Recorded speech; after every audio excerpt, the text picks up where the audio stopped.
The detention facility on Kepler 442b was considered escape-proof by the Zephyrian Empire.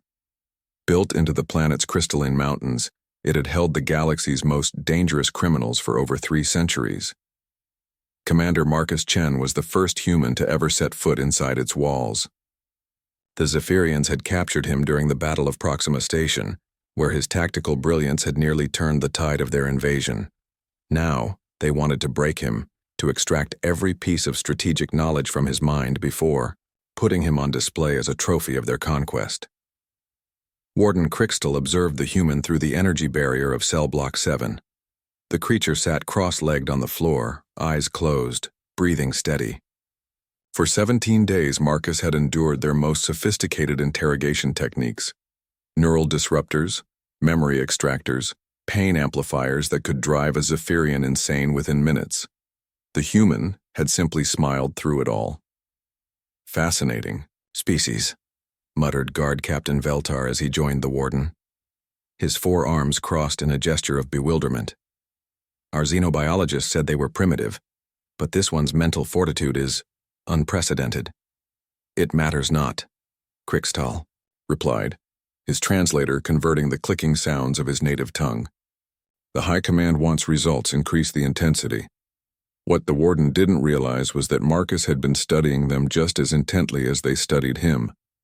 Every guard rotation, every shift change, every conversation in the corridors, he cataloged it all. The Zephyrians were efficient, disciplined, but they had one critical flaw. They believed their own propaganda about human inferiority. During his 18th night of captivity, Marcus finally spoke to Veltar during the routine cell check. "Your empire is dying, Captain." Veltar's multiple eyes blinked in surprise. The human had remained silent for days. "You speak nonsense, prisoner." "Do I?" Marcus stood slowly, approaching the energy barrier. How long has it been since the Zephyrian military had a real victory? Not against civilians or minor colonies, but against an actual military force. The captain's mandibles clicked nervously. "We conquered 17 systems last."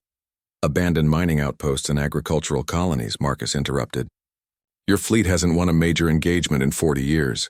That's why you're here on guard duty instead of commanding a battle cruiser." Veltar's secondary arms twitched, a telltale sign of agitation that Marcus had learned to recognize. The human continued, his voice calm but penetrating. "The Galactic Council is mobilizing against you. The Andromedans have joined the Alliance.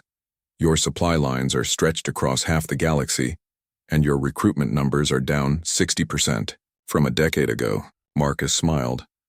"But you already know all this, don't you, Captain?" Over the following days, Marcus began engaging other guards in conversation. To Guard Zixlon, he spoke about the futility of their endless expansionist wars.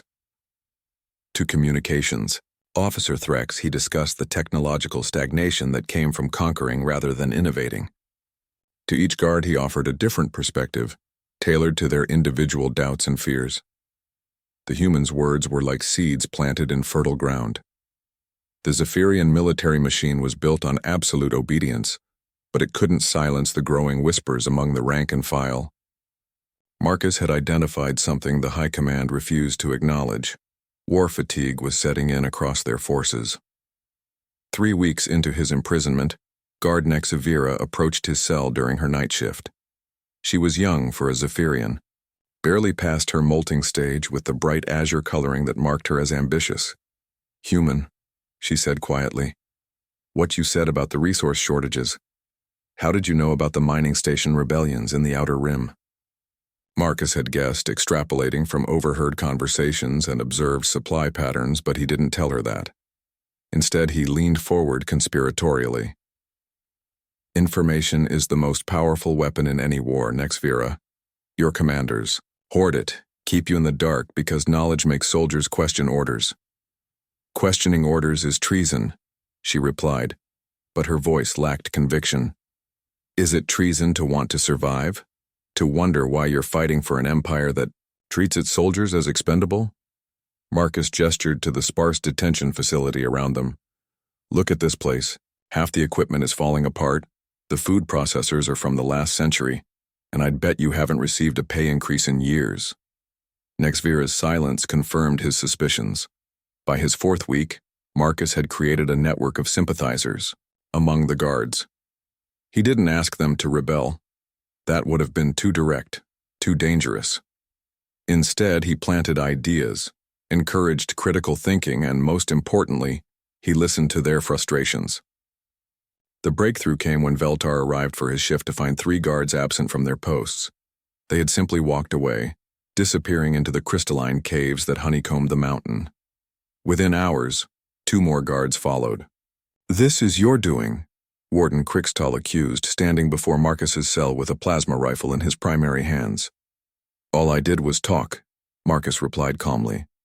"I told them the truth about their situation, that their empire values conquest over their lives, that they're fighting a war that can't be won through force alone. You corrupted them. I freed them." Marcus stood, meeting the warden's gaze through the energy barrier. "The question is, what are you going to do about it?" Krixtal's weapon trembled. Around him, the remaining guards watched nervously. The warden realized with growing horror that his entire staff was now compromised. The human hadn't just escaped. He had weaponized their own doubts against them. "Stand down, Warden," Captain Veltar said quietly, his own weapon trained on his superior. "The human is right. This war has gone on long enough." As the energy barrier flickered and died, Marcus stepped out of his cell for the first time in a month. He looked at the assembled Zephyrian guards, soldiers who had been his captors and were now his converts. "Gentlemen," he said with a slight smile, "let's talk about ending this war properly." The Zephyrian Empire would later mark this day as the beginning of their downfall, when a single human prisoner accomplished what entire fleets could not. He turned their own forces against them, one conversation at a time. After all, the most dangerous weapon wasn't a plasma cannon or a warship. It was an idea whose time had come.